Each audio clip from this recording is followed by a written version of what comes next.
Fuck off, boogeyman!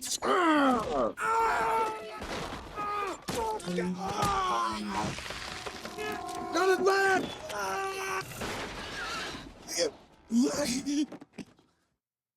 At a dusty convenience store in Texas, two fugitives, Seth Gecko and his younger brother Richard Gecko, are hiding out. Fresh from a bloody bank robbery, the brothers are on the run, carrying the burden of multiple murders. Richard, known for his unstable and violent nature, holds two women hostage while the brothers lie low. Moments later, a highway patrol officer casually enters the store to grab a drink and heads straight to the restroom, unaware of the danger nearby. As soon as the coast is clear, Seth and Richard emerge from the shadows and quietly threaten the store clerk to stay silent. When the officer returns to pay, just as he reaches the register, Richard suddenly snaps and shoots him in the back, dropping him instantly. Seth urges his brother to stay focused, but the situation spirals out of control when the clerk begins shouting at Richard. Feeling provoked, Richard guns the clerk down on the spot. However, as the brothers argue, the wounded clerk reaches into the drawer, pulls out a hidden gun, and fires. The bullet hits Richard in the hand. Seth reacts quickly, and a firefight erupts throughout the small store. Amid the chaos, Seth yells at Richard to shoot the liquor shelf behind the clerk. Glass shatters, alcohol sprays everywhere, and without missing a beat, Seth lights a roll of toilet paper and throws it at the clerk. Flames erupt, setting the man on fire. Just then, the burning clerk stumbles upright and fires one last desperate shot. It misses. Seth finishes the job with a bullet to the head.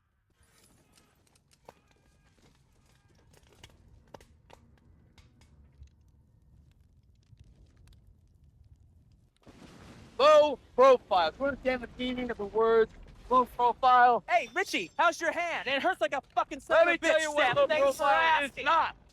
With the store engulfed in flames behind them, the Gecko Brothers make their escape in a stolen car, leaving a trail of smoke and blood. Welcome to From Dusk Till Dawn. Later that day, they check into a rundown motel, accompanied by a terrified female bank employee. They're hostage from the robbery.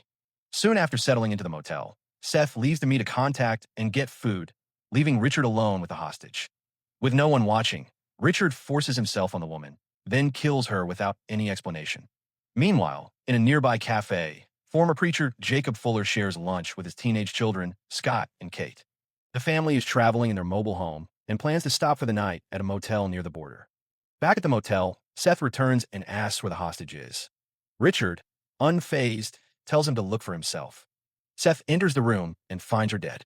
The sight pushes Seth to the edge. He lashes out at Richard, furious over his brother's reckless and brutal behavior. Still, despite his anger, Seth remains committed to their plan. They need to cross the border. I don't kill people that I don't have to. What you are doing is not how it's done. Do you understand that?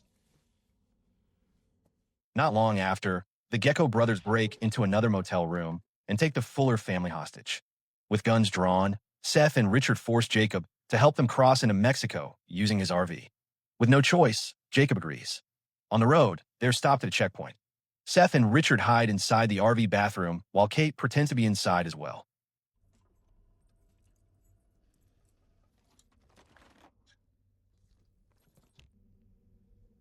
The officer glances around, but does not suspect anything. The caravan moves on, heading straight toward the meeting point. Eventually, they arrive at a desolate bar called the Titta Twister, where Seth is supposed to meet his contact. However, the bouncer blocks their entry. When words escalate into a fight, Seth and Richard beat him down and push their way inside, dragging the Fuller family with them. At first, the place looks like a typical dive bar with loud music, cheap liquor, and dancers on stage. But their welcome is brief. The bartender denies them entry, claiming only truckers and bikers are allowed. Seth prepares for another fight, but Jacob steps in. He lies that he's a truck driver and introduces the brothers as his crew. The bartender believes him and finally lets them inside. Once inside, Seth forces Jacob and his kids to sit and drink with him while the show continues. Suddenly, a group of angry bouncers arrive, seeking payback for the earlier fight. One of them slashes Richard's hand with a knife. In response, Seth and Richard pull out their guns and shoot the attackers dead without hesitation. Then, one of the seductive dancers notices the blood dripping from Richard's hand. Her eyes change, and she suddenly transforms into a vampire and lunges at him. Seth tries to help, but his gun is empty. He reloads quickly and fires again, killing the vampire.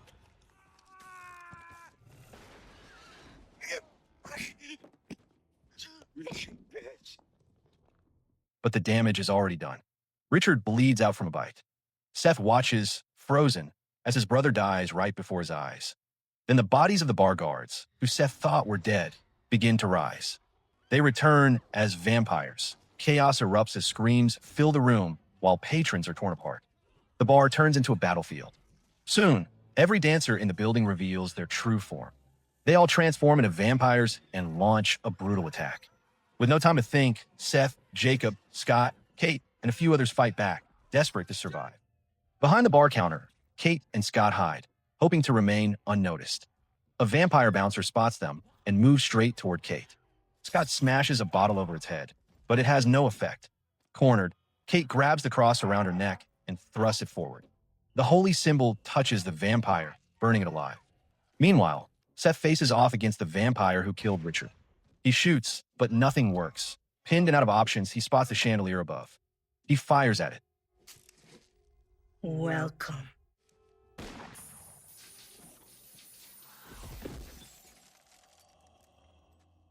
The heavy fixture crashes down, driving straight through the vampire's heart. It dies instantly. As more vampires close in, two survivors, Frost and Razor Charlie, step in. They work together to take out another vampire. One holds it off while the other rips out its heart. Seth and Jacob strike it down. Then Razor finishes the job by stabbing the heart. The vampire bursts into flames. The fight rages on. Seth, Jacob, Frost, and Razor engage 4 female vampires in direct combat. One by one, they stab their hearts and watch the bodies ignite and turn to ash. Just as the battle seems to settle, Seth moves toward Richard's body. To his horror, Richard reanimates as a vampire. Bitten victims turn, and now his own brother is one of them. Razor and Frost jump in and hold Richard down. Seth stabs him through the heart, watching as Richard burns to dust.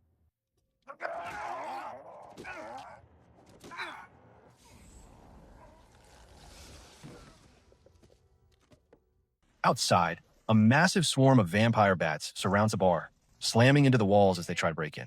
Inside, Jacob and Frost scramble to barricade the entrance, preparing for the next wave. Meanwhile, Kate checks the area for safety, but is suddenly attacked by a newly turned patron. Razor arrives just in time and takes down the vampire, but another one leaps from the shadows and strikes Razor. Kate, with help from Jacob and Frost, drives a weapon through its heart, stopping the attack. They begin to notice a clear pattern. Anyone bitten eventually turns. To stay ahead, they split responsibilities. Kate and Razor are tasked with finishing off anyone who has been infected, but Kate hesitates when she finds one victim still breathing. That moment of doubt nearly costs her life. The victim reanimates and lunges at her, but she reacts in time and stabs the heart. Amid the chaos, Razor lets his guard down. A vampire sinks its teeth into his hand. He kills it quickly but hides the bite, keeping it to himself. Later, as the group regroups, Seth leads a discussion on how to kill the rest. They begin crafting makeshift weapons, including a cross. Seth urges Jacob to guide them, relying on his past as a preacher. However, Razor is already changing. He tries to hold it back, but the transformation comes fast. Razor turns and immediately bites Frost.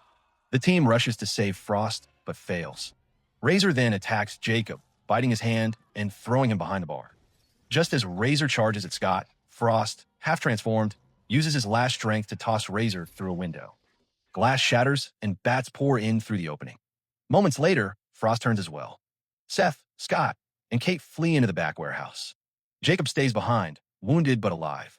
He binds his arm, builds a cross from bar scraps, and fights his way through the vampire crowd, holding the cross high and shooting any monster that gets too close.